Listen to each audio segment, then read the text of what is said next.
Some stories come full circle. Years ago, Coach Cuz walked these same halls, plays under the lights, dreaming of what the program could become. Now he's returned, not as a player, but as a mentor, guiding today's athletes through the same struggles, same hopes, and the same heart he once poured into this school.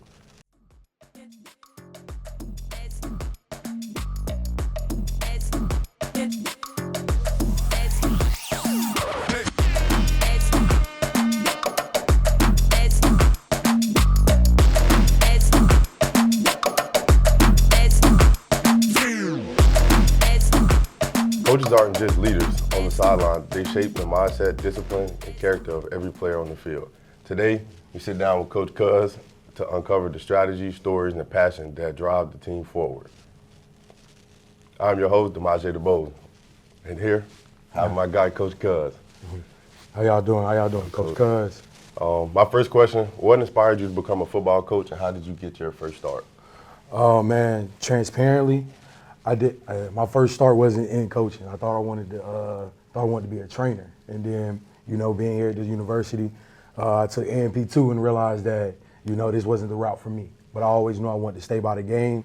So the more I grew as a football player, the more I knew that coaching was my passion. That's what I wanted to do. How did I get my start? I got it here with our good friend, Coach Robert Massey. He was serving as the interim.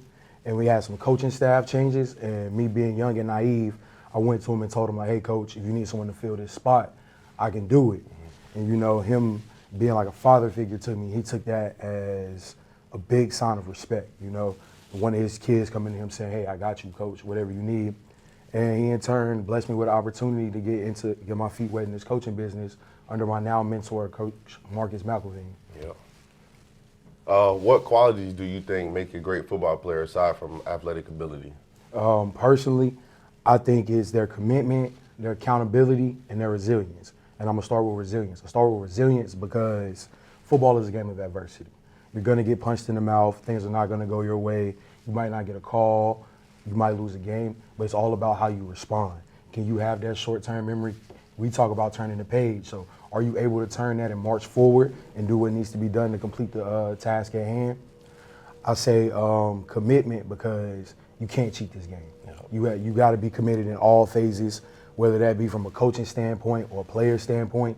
You got to know what's going on, what the opposition is trying to do, what they're trying to get out of this, and how I can respond and be better about it.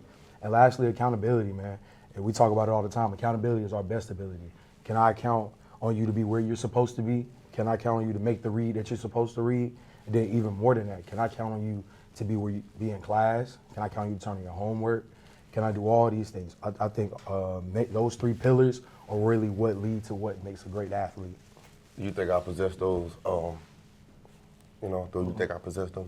Absolutely, absolutely, DuBose. I just want to ask that. Yes, sir. How do you help players balance school, personal life, and football? Okay, so me personally, not being a student athlete from that long ago, I try to harp on an open door policy. As you can speak, I'll do random phone calls where I call y'all just to check on your mental. It's not even about sports. It's not about classwork. It's how are you as a person. Mm-hmm. We talk and we try to make sure we work through those things. I always make sure you got time to get your work done. I always got that. That's one thing that I took very serious was academics. Mm-hmm. How can I count on you to be the best version of yourself if you're not taking care of what you need to take care of off the field? So I do that. Make sure you got time to take care of anything school related. Even if it requires you missing one of my meetings, I'll get with you. We can cover this football, but you need to go take care of your academics because if we make a run, you can't do nothing for me ineligible. Yeah. You can't do nothing for yourself without that degree. So that's first and foremost. And then, like I said, at this university, there are 1,001 resources to take care of, a bunch. So I just do my job and try to place you in front of these people. If you need to go talk to a counselor, I'll get you set up with counseling services. If you need help with something with your book, I go talk to the financial aid people or I go take you over there with me. So just trying to make sure that you're good on all covers, so on all waterfronts. So when we out there on the field about the business, that you could, you're good to go. Yeah. What improvements have you seen in yourself this year? I've noticed a good amount, but You noticed a good amount? I've noticed a good amount, but go ahead. Okay, we'll talk about that later because I'm curious. But in my opinion, I think one of the biggest improvements I've had has been my organizational management, because we preach a lot about sudden change.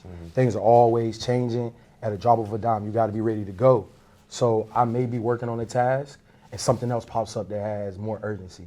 I need to take care of that, but I also need to make sure that I got time to take care of this.